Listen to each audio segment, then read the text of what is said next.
माधवपुर जिले के एक छोटे से कस्बे में दो दोस्त रमेश और विजय रहते हैं। रमेश के घर में उसकी पत्नी पायल अपने दो बच्चों के साथ रहती है। वहीं रमेश के घर के ठीक सामने विजय अपनी पत्नी सुमन और अपने 3 बच्चों के साथ रहता है। रमेश और विजय के पास अपना छोटा सा खेत है जिस पर खेती करके वो अपना गुजारा करते हैं। रमेश और विजय दोनों सुबह सुबह खेत पर जाते हैं। वहीं पर सभी बच्चे खेल रहे होते हैं। इस बार फसल अच्छी नहीं हुई। सोचा था फसल अच्छी होगी, बाजार में दुगने दाम में बेचूंगा। सोचा तो था मगर इस बार भी नमक रोटी से गुजारा करना होगा, तभी सभी बच्चे रमेश और विजय के पास पैसे मांगने आते हैं।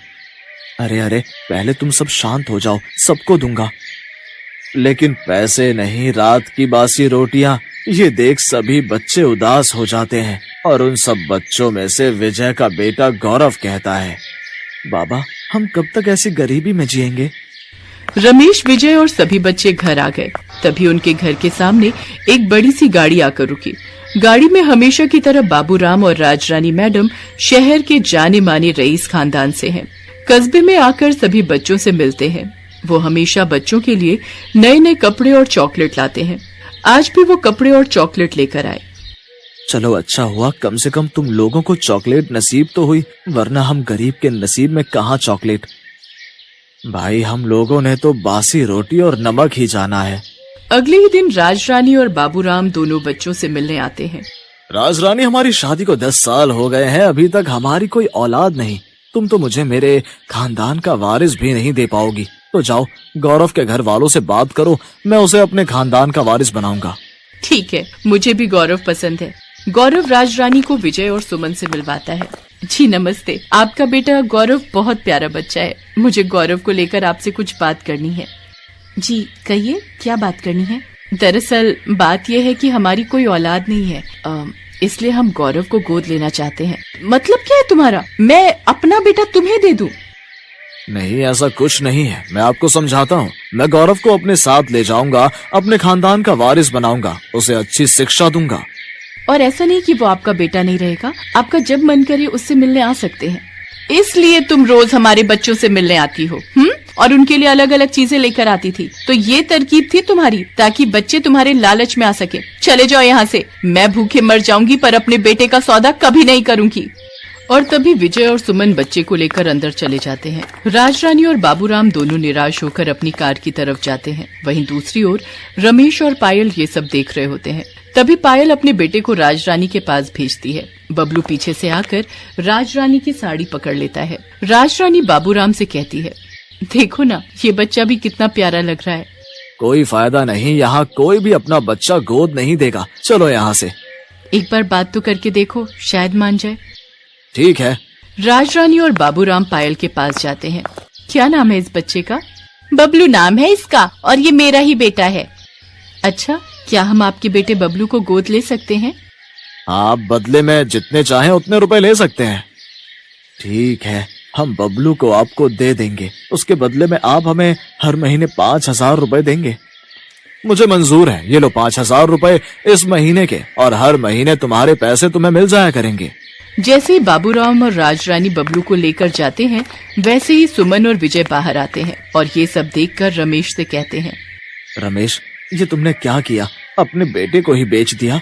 तुमने अपने फायदे के लिए अपने बेटे का सौदा कर दिया। अरे कैसी माँ है तू? पायल, मुझे तो तुझसे नफरत होने लगी है सच्ची। सुनो जी, आज से आप इन लोगों से कोई रिश्ता नहीं रखोगे। हाँ, हम गरीब जरूर हैं, लेकिन अपनी खुशी के लिए अपने बच्चों को अपने से दूर नहीं कर सकते। जैसे कि बाबूराम और रमेश के बीच में तय हुआ, वैसा ही हुआ। रमेश और पायल अब वो मनचाहा खाते, मनचाहा पहनते। धीरे धीरे 7 साल गुजर गए। फिर पायल को एक भयंकर बीमारी ने घेर लिया और एक दिन वो दुनिया छोड़कर चली गई। रमेश के पास इतना पैसा होने के बाद भी वो उसे बचा नहीं पाया। अपनी माँ को आखिरी बार देखने और उनकी चिता को आग देने भी उनका बेटा बबलू नहीं आया। गौरव भी अब बड़ा हो गया है, अब सारा काम वही संभालता है। गौरव खेत से आता है और अपनी माँ से कहता है, माँ मुझे एक गिलास पानी तो पिला दे। हाँ, अभी लाई मेरे बच्चे। बाबा, आज शहर से बबलू आ रहा है। बबलू आज पूरे 10 साल बाद अपने गांव लौट रहा है और उसके आने की खुशी में रमेश चाचा ने शानदार भोज का आयोजन किया है। आने दो, उससे हमें क्या। माँ, आप बड़ों की दुश्मनी में हम बच्चों को दूर ना करो। हम और बबलू बचपन के दोस्त हैं, वो मुझसे मिलने जरूर आएगा। बहुत बड़ा आदमी बन गया है मेरा बबलू। गौरव ये बात कर ही रहा होता है कि तभी कार की आवाज आती है।